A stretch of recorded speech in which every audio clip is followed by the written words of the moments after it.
નમસ્તે મિત્રો, આપનું સ્વાગત છે યુટ્યુબ ચેનલ ગ્લીમ ઓફ ગોડમાં. આપણે શ્રીમદ ભાગવતમાં આગળ વધી રહ્યા છીએ. ગઈકાલે આપણે જોયું હતું પ્રચેતાઓની કથા. આજે આપણે જોઈશું નારદજીને શા માટે દક્ષે શાપ આપ્યો. શ્રી સુખદેવજી બોલ્યા, ભગવાનની શક્તિથી દક્ષ સમર્થ બની ગયા. આ શક્તિથી દક્ષના હર્યશ્વ નામના 10,000 પુત્રો ઉત્પન્ન થયા. દક્ષે એમને સંતાન પેદા કરવાની આજ્ઞા કરી.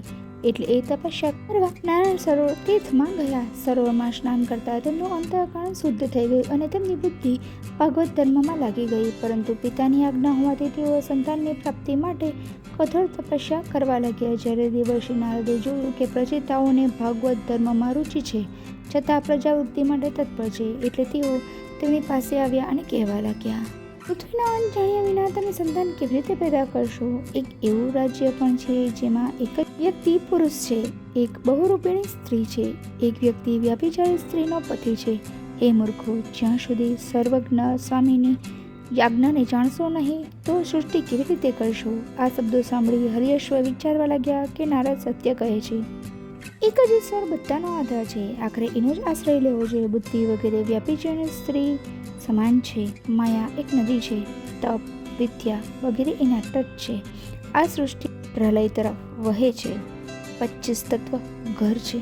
પુરુષ આશ્ચર્યમય આશ્રય છે. આ બધાને જાણ્યા વગર કર્મ કરવાથી 100 લાખ. બધા પ્રચેતાઓએ નારદજીની પરિક્રમા કરી અને મોક્ષ માર્ગ ઉપર ચાલી નીકળ્યા. આ સમાચાર સાંભળી દક્ષ ઘણા જ દુઃખી થયા. બ્રહ્માના કહેવાથી એમણે પુનઃ સબલાશ્વ નામના 1,000 પુત્ર પેદા કર્યા.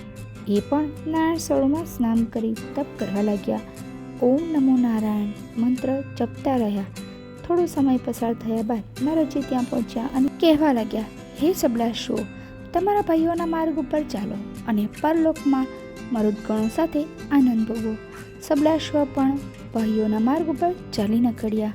દક્ષ નારદની કરણી સાંભળી ગુસ્સે થઈ ગયા અને બોલ્યા, હે દુષ્ટ, તે મારા સજ્જન પુત્રોની પ્રવૃત્તિ માર્ગેથી ભ્રમિત કરી નિવૃત્તિ માર્ગે ચડાવી દીધા. માટે હું તને શાપ આપું છું કે તારા પગ કોઈ એક જગ્યાએ ટકશે નહીં. નારદે આ શાપ સ્વીકારી લીધો અને ચૂપચાપ લોક વિચરણ માટે જતા રહ્યા. એ પછી બ્રહ્માના કહેવાથી દક્ષે ફરીથી આ શુકનીથી 60 કન્યાઓ પેદા કરી. એમાંથી 10 ધર્મરાજને, 13 કશ્યપને, 27 ચંદ્રને, 2 બુધને, 2 અંગિરાને, 2 કુશાશ્વને તથા શેષ 4નો તાર્ક્ષ સાથે વિવાહ કરી દીધો. આ કન્યાઓના પુત્ર પૌત્રાદિથી 3 લોક ભરાઈ ગયા. દક્ષની એક પુત્રી અદિતિને 12 બાળકો થયા. તેમાં એકનું નામ ત્વષ્ટા હતું. એ ત્વષ્ટાની પત્ની રચના દૈત્યોની નાની બહેન હતી. એનાથી સન્નિવેશ અને વિશ્વનિરૂપ 2 પુત્રો થયા. જ્યારે બૃહસ્પતિ દેવતાઓને છોડી જતા રહ્યા ત્યારે વિશ્વરૂપને જ દેવગુરુ માનવામાં આવ્યા હતા. અહીં નારદજીને દક્ષના શાપની સમાપ્તિ થાય છે. આવતીકાલે ફરી મળીશું. મારા વિડીયોને લાઈક કરજો, શેર કરજો અને ચેનલને સબસ્ક્રાઈબ કરવાનું ભૂલતા નહીં. જય શ્રી કૃષ્ણ.